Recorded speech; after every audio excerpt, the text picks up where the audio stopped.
અમદાવાદના ISKCON bridge પર ચકચારી મચાવનારી ઘટના જેના પડઘા છે હજી સુધી ગુજરાતમાં પડી રહ્યા છે, જેની ચર્ચાઓ છે હજી સુધી ગુજરાતમાં થઈ રહી છે।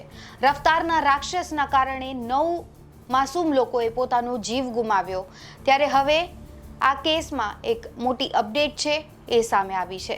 ઇસ્કોન બ્રિજ અકસ્માત કેસમાં મુખ્ય આરોપી તથ્ય પટેલ અને તેના પિતા પ્રજ્ઞેશ પટેલ સામે અમદાવાદ ગ્રામ્ય કોર્ટમાં ચાર્જ ફ્રેમ કરવામાં આવી।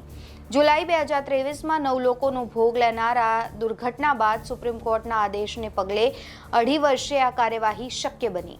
તથ્ય પટેલ કોર્ટમાં હાજર થયો।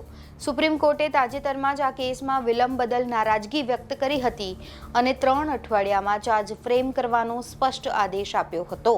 આ આદેશ બાદ ગ્રામ્ય કોર્ટમાં કાર્યવાહી ઝડપી બની, ત્યારે જજે તથ્ય અને પ્રજ્ઞેશ પટેલ પર લાગેલા આરોપો વાંચી સંભળાવ્યા હતા અને તેમની સહી લીધી। ચાર્જ ફ્રેમ થવાથી હવે આ હાઈ પ્રોફાઇલ કેસની ટ્રાયલ શરૂ થવાનો માર્ગ મોકળો થયો છે। આગામી સમયમાં કોર્ટ દ્વારા સાક્ષીઓને તપાસવાની કામગીરી હાથ ધરવામાં આવશે।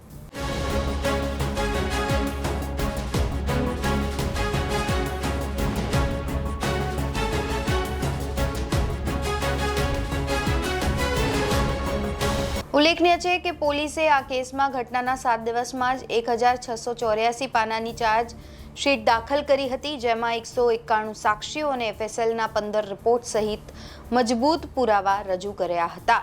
તથ્ય સામે IPCની કલમ 304 હેઠળ ગુનો નોંધ્યો છે, જેમાં 10 વર્ષ સુધીની કેદની સજાની જોગવાઈ છે।